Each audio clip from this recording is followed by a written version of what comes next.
Emisión.net.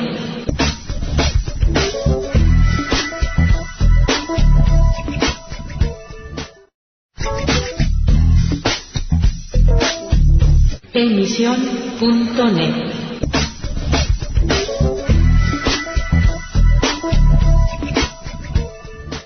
Hello again and welcome to Letter from England, broadcasting for AC Press and the Spanish Evangelical Alliance.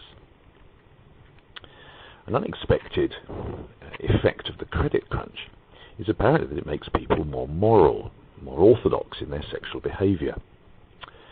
Few had anticipated that the economic downturn might lead to improved sexual morals, but according to a sociologist from South Bank University in London, and much to his disgust, one must add, people become, in his words, more conservative in times of economic crisis.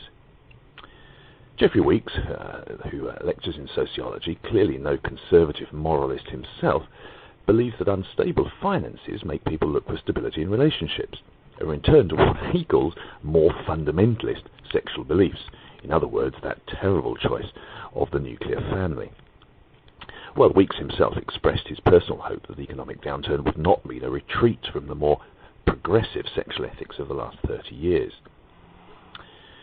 Research suggests prosperity leads to relaxation, which allows greater permissiveness in sexual behaviour and activity outside the traditional family model. Weeks is clearly worried that the crisis might make people less open to alternative sexuality, and holds on to his belief, perhaps hope, that family models beyond what the main religions teach, heterosexual marriage that is, are now firmly accepted by society at large, and that therefore the amoral situation in the West today might actually manage to survive the credit crunch.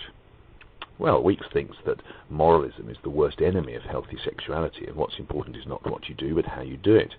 In other words, what you do it responsibly. Well, this, of course, is the rather tired mantra that's been churned out by the media and by politicians in recent years.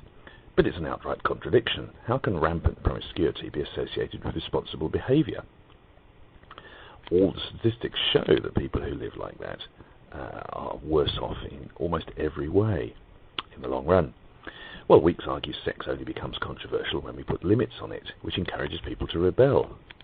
He's closer to understanding sin than he knows.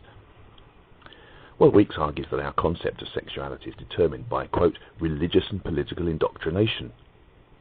But isn't homosexual behaviour, for instance, now much more widely accepted in society precisely because of a campaign of media and political indoctrination? Yet Weeks is unhappy that conservative elements, as he calls them, in society have defended family values against feminist and homosexual demands. But why can the latter defend their beliefs and others not do so? So it's all right to drive a progressive sexual agenda, but not to defend a traditional one. Weeks is the greatest victim of his own arguments. Suddenly the credit crunch seems more appealing after all. Thank you for listening to Letter from England, broadcasting at emission.net. Goodbye. Emisión.net.